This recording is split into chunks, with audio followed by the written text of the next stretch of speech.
Hi, friends. Welcome back to Just Call Me Viv. If this is your first time here, I'm Viv, and this is my podcast. Today, we're going to talk about confidence at every age, and in particular for women in their 40s and 50s. Sometimes we think confidence shows up first, but for me, it's always shown up last after I start. And the older I get, the more true that becomes. I will say that turning 50, I feel more secure in myself and in my body, and I've let go of many hangups. But confidence is sometimes elusive.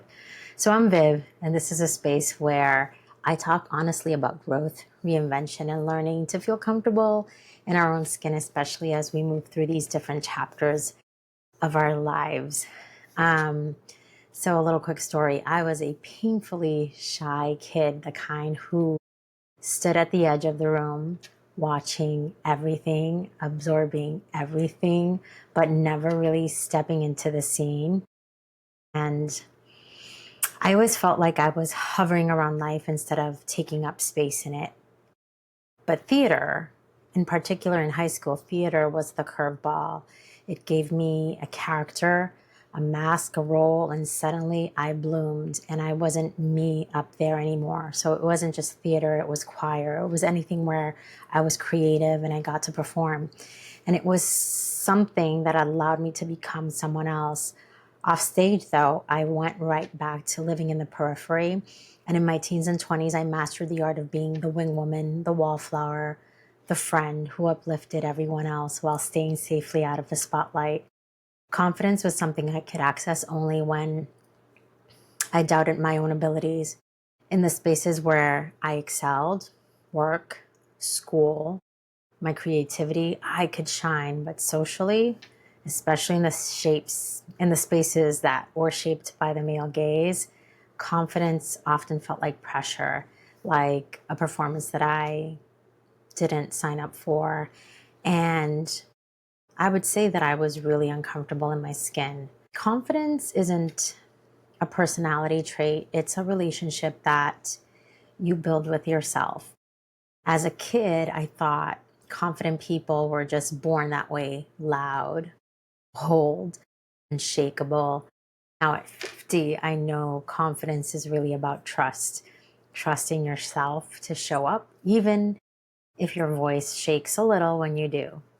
And confidence grows, I would say, in spaces where you feel safe. I think you have to feel emotionally safe and physically safe, not where you feel watched, not like where you're feeling like you're in an aquarium or being watched.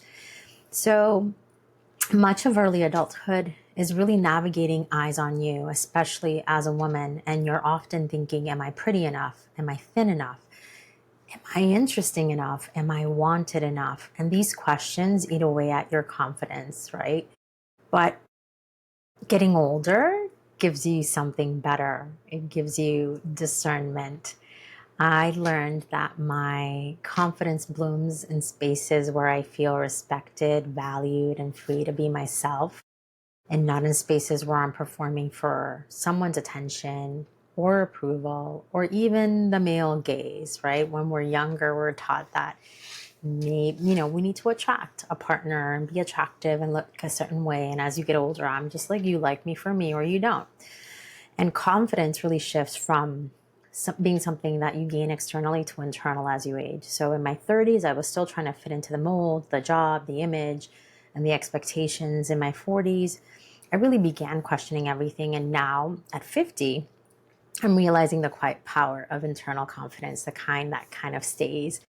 I know who I am and I know what I bring, and I know I don't need a crowd to validate that.